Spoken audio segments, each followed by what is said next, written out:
In challenging times, many turn to the church for solace and support. But in Britain, the growing number of atheists has led to the creation of an essentially new congregation in which religion is taken out of the equation.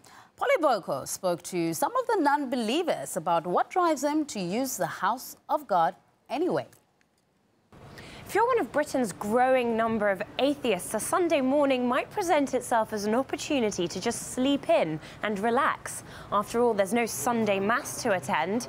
Well, not exactly. More and more of London's atheists are waking up on a Sunday morning and going to church. Sunday assembly? Don't look shy, come on in. Why are they coming at that?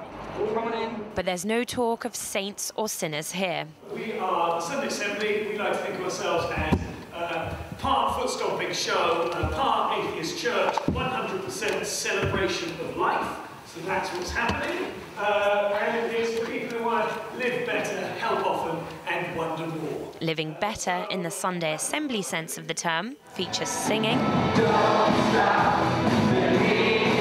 dancing, and moralistic tales told by stand-up comedians. Anything that takes off probably takes off because it gets into our very basics of what we need as humans. Like being welcoming is a really big part of being Irish. Like it's our main thing because we don't have an economy anymore, so it has to be our main thing.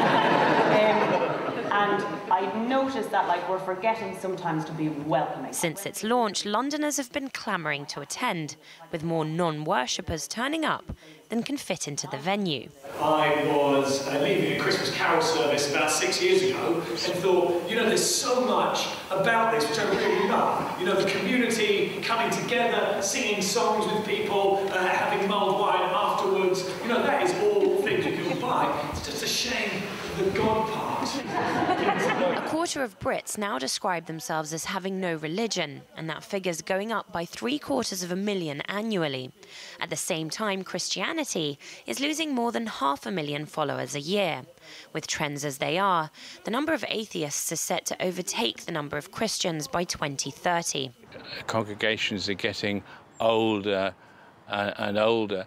And I think we're getting now to the stage where there are second, third generations of people who've just never been in a church. More and more people are finding that the church is not relevant, and particularly where we have the leaders of churches taking positions on women's rights and on gay rights, which are totally at variance from what the majority of people in the congregation think. But these modern-day atheists are still seeking out some sort of spiritual solace.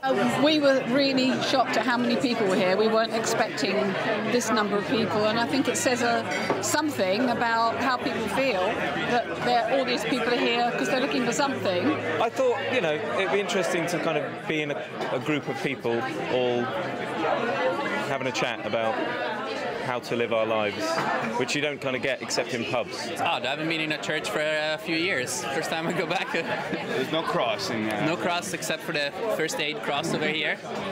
That's the only one I've seen so far. I think that just because you don't believe in God doesn't mean that you don't want to hear really interesting talks, to think about improving yourself, to sing with others, and then to have a cup of tea with people at the end.